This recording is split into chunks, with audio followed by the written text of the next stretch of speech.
OK តោះបន្តទៀតតើពាក្យពន្ធទៅនឹងមេរៀនទី 8 ក្នុងថ្ងៃនេះយើងមករៀនសិក្សាពាក្យពន្ធទៅនឹងអក្សរQ រហូតដល់អក្សរ S យើងដឹងហើយថាបន្ទាប់ពីអក្សរ Q គឺអក្សរ A ហើយរហូតដល់អក្សរ S តោះឥឡូវយើងចាប់ផ្ដើមមករៀនទាំងអស់គ្នាថាតើគេរៀនពីស្អីអូខេ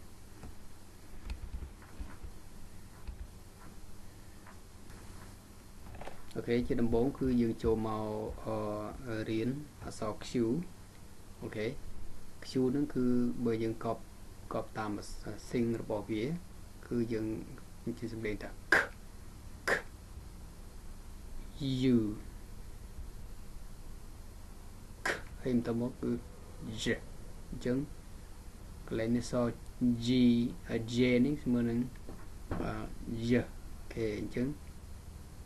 Q U គឺ Q Q គេ Q តើគឺស្មើនឹងអក្សរខ្វឬខ្វណាឧទាហរណ៍ដូចជាគេនេះពាក្យនេះគេអានថា Queen Queen ខវនេះគឺខ្វណា E Queen ខ្វ E Queen Queen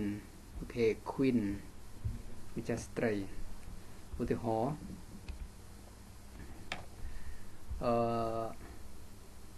This is a queen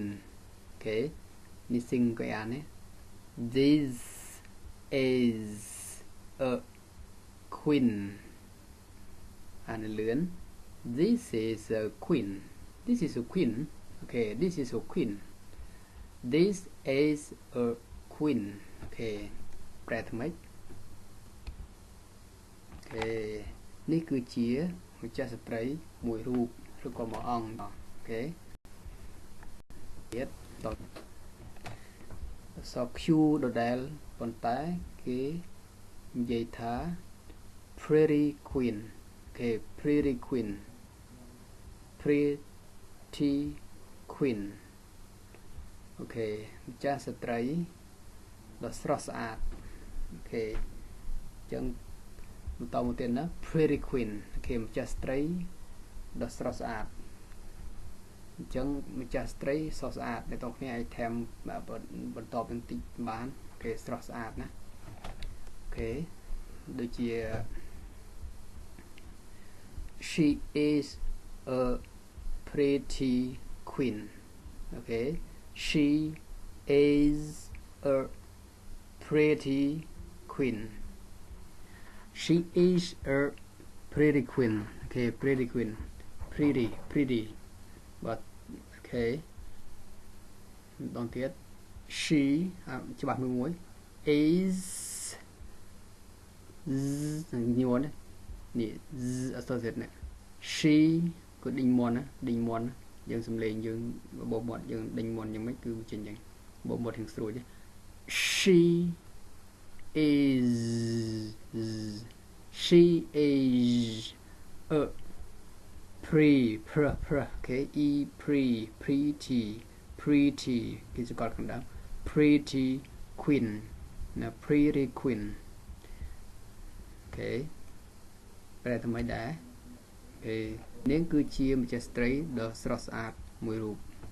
អូខេនាងគឺជាម្ចាស់ស្ត្រីដ៏ស្រស់ស្អាតមួយរូបអូខេតទៀតគឺបន្ទាប់ពីអក្សរ Q ហើយ R អូខេនេះអានអូខេ R អក្សរខ្មែរយើង R ទៅដល់ R អូខេដូចសំសរឬសរឬរណាដូចជា example ប្រើអក្សរ R គឺ rain អូខេនេះអានមិនអានទៅ rain r អូខេនេះខ្ញុំនិយាយសំឡេងថា r អត់មានច្បាស់ថា r ច្បាស់ពេកទេគឺ r អូខេបូមមាត់យើងស្រួលបន្តិចប៉ុន្តែធ្វើបូមមាត់ធ្វើសំឡេងនេះឲ្យបានទៀតជា r យើងលួនដាត់ជូនដាត់យើងឡើងទៅលើទីមក r ហ្នឹងហើយ ជាចឹង r e a e និង i គឺស្មើនឹងស្រៈ a ណាអញ្ចឹង r a គឺ rain rain អូខេ rain ភ្លៀងជាគេយកសព្ទថាធ្លាក់ភ្លៀងអូខេជានាមថាភ្លៀងគេយកសព្ទធ្លាក់ភ្លៀងតា rain តោះគ្នា example អូខេ it is raining it is raining អូខេតាអាម្ដងទៀត it is raining បើអានលឿន it is raining it is raining អូខេអក្សរ t នេះបើគេយើងចេញតង់អាមេរិកគឺស្មើនឹងគេហៅថា flap គេ flap t វាទៅជាអក្សរ d អញ្ចឹង it is អូខេអក្សរ d e គឺ this it is raining ចឹងមកអូខេបើអានតាមស័ព្ទមួយ it is raining ណាប្រែថាម៉េចវាកំពុងតែភ្លៀងឬក៏ថាវាកំពុងតែធ្លាក់ភ្លៀងអូខេណាអូខេតទៀតអូខេស r ដដែលប៉ុន្តែនៅក្នុងនេះគេអានថ្មីដែរពាក្យទាំងអស់នេះអូខេគឺអានថា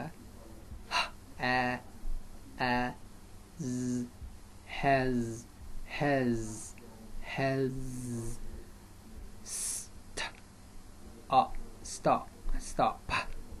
stop គេ stop ហើយដល់ពេលគេចេញអក្សរ th នេះគឺដោយសារតែអតីតកាលណាបើសិនជាវាបញ្ចប់វាមានតែមួយព្យាង្គគឺគេដាក់ថែម double consonant មានន័យថានៅខាងចុងណាគេនេះដូចជា double p អញ្ចឹងតាមពិត stop នឹងអត់មាន p double p ពីរដងទេនេះវាហៅថាគេស័ព្ទទៀងទាត់អូខេគឺគ្រាន់តែថែម ed ឬក៏ double p ឬក៏ double consonant នៅខាងចុងជាការស្រេចតែ stop ដំឡៃមាន p ហើយនឹង ed ទេប៉ុន្តែក្នុងទេកាចាប់ផ្ដើមថែម ed ទៅមុននឹងថែម ed នៅក្នុងរូបមន្តគេឲ្យថែម double consonant មានថា consonant 2នៅខាងចុងសិនកាលណាបើពាក្យហ្នឹងមានតែមួយព្យាង្គវាជា stop អញ្ចឹងទៅអូខេហើយយើងទៅចាំទៀតណាហេតុអីបានគេចេញថានៅគឺមិនថា stop it មិនអាចទេគឺមានរូបមន្តរបស់គេថាមានអក្សរ avoid ហើយនឹង unvoid ណា avoid ឬក៏ voidless ហើយមានអញ្ចឹងទៀតណានឹងតទៅមុខទៀតយើងនឹងបានរៀនដែរគេទៅបានតាមដាននឹងបន្តទៀតនេះគេមិនមែននៅក្នុងមេរៀននេះទេអាចធ្វើនៅសិភៅក្រោយទៀតអូខេអញ្ចឹងនេះគេអានថា has អូខេ has stopped អូខេហ្នឹងហើយបានឈប់ណាអូខេមកអូខេ example ដូចជា the rain has stopped okay has stopped the rain the okay the okay the rain has stopped and the rain has stopped okay now you chạm trên giấy the rain has stopped okay ភ្លៀងបានឈប់ធ្លាក់ឬក៏បានឈប់ធ្លាក់ភ្លៀងអូខេ the rain has stopped ណាអូខេតោះឥឡូវបន្តទៀតគឺអក្សរ s អូខេ s ណា s អូខេអាន s អញ្ចឹងសឬក៏សូស្មើអញ្ចឹងណាក្នុងភាសាខ្មែរអូខេឧទាហរណ៍ដូចជាផ្ដើមដោយអក្សរ s គឺមានដូចជា sun គេនេះ sing គេអានណានេះពាក្យគេនេះ sing គេអានគេ a នេះគឺ sing ដូចពោះវែកគេឃើញមាននោះពេលនេះ a ក a តមួយ a no នេះគឺគេ a សៈ sun គេប្រែតទៅឧទាហរណ៍អូខេ example This is the sun. Okay, được chưa? This is the sun. Okay, nào mình tiếp. This is the sun. Okay, ní cứ chỉ chấm liền. Z. Okay, nhon chúng mình Z. This is the sun. Okay, ប្រែថ្មីដែរតានេះគឺជាព្រះអាទិត្យអូខេហ្នឹងនេះគឺជាព្រះអាទិត្យអូខេញឹមស្រស់មកណាអូខេបន្តទៀតអក្សរ S អូខេដដែលប៉ុន្តែនៅក្នុងនេះគេចង់ឲ្យយើងឧទាហរណ៍ទៀតអូខេតើមានអ្វីកើតឡើងនៅព្រះអាទិត្យឬក៏ព្រះអាទិត្យលិចឬក៏ព្រះអាទិត្យកំពុងតែរះនេះអូខេ in the morning អូខេនេះតើអ្នកប្រយ៉ាងចិត្តដឹងហើយប្រកាសចិត្តដឹងហើយតែ in the morning គឺគេចង់និយាយអំពីស្អីគេ in the morning okay in the morning មកទៀត in the morning នៅពេលព្រឹកអូខេហ្នឹងហើយ in the morning នៅពេលព្រឹកអញ្ចឹង example the sun rises in the morning. Okay, the sun rises in the morning. Okay, nào những mưa tầm đi đó. The sun rises. Okay, bây giờ đòi số S thêm E đến cứ về rise. Đặc biệt thêm S một tiết tôi chỉ system đó. Okay, miền rục của một đồ vị tiết đó. Okay, nên sầm rập cả này bị xem một tiết. The sun rises in the morning. Okay, ta ăn lên đầu nhé. The sun rises in the morning. Okay, the sun rises in the morning. The sun rises in the morning. Ta phải thay đá. Phải tắt rét nữa. Bị bật. Okay, nè. Okay, phải tắt rét. Cứ nó bị bật này. Okay, trong mấy dinh dưỡng chọc trong phần nắng. Ai thật click ហើយយើងអាចអូខេរៀនអានតាមអ្វីដែលយើងបានឮនៅក្នុងមេរៀននេះអូខេបងប្អូនហើយពង្វឹកអានតាមក៏ដូចជាហាត់និយាយខ្លួនឯងជាពិសេសគឺធ្វើឲ្យបានអានឲ្យបានត្រឹមត្រូវសិនបើចេះអានសិនសម្រាប់អ្នកសិក្សាដំបូងតើអូខេ basic beginner okay for learner English learner special okay everybody want to know and want to skill okay want to be good at after speaking English yeah especially okay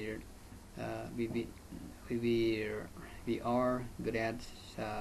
English speaking it's very easy okay, to communicate with the foreigner and our new jobs okay our new job and yeah we can go around the world yes we know English and especially okay we can listen and speak okay it is special but okay ហ្នឹងហើយជាដំបូងគឺយើងត្រូវតែវឹកហាត់រៀននៅថ្នាក់ដំបូងសិនណាបងប្អូនអូខេនៅមេរៀនទី8យើងរៀនអំពីអក្សរ Q រហូតដល់អក្សរ S អញ្ចឹងសូមចុចsubscribe អូខេដើម្បីទទួលបាននៅវីដេអូមេរៀនថ្មីមុនគេសូមអរគុណនិងក៏ដូចជាបានលើកទឹកចិត្តក្នុងការធ្វើវីដេអូបន្តទៀតផងសូមអរគុណច្រើន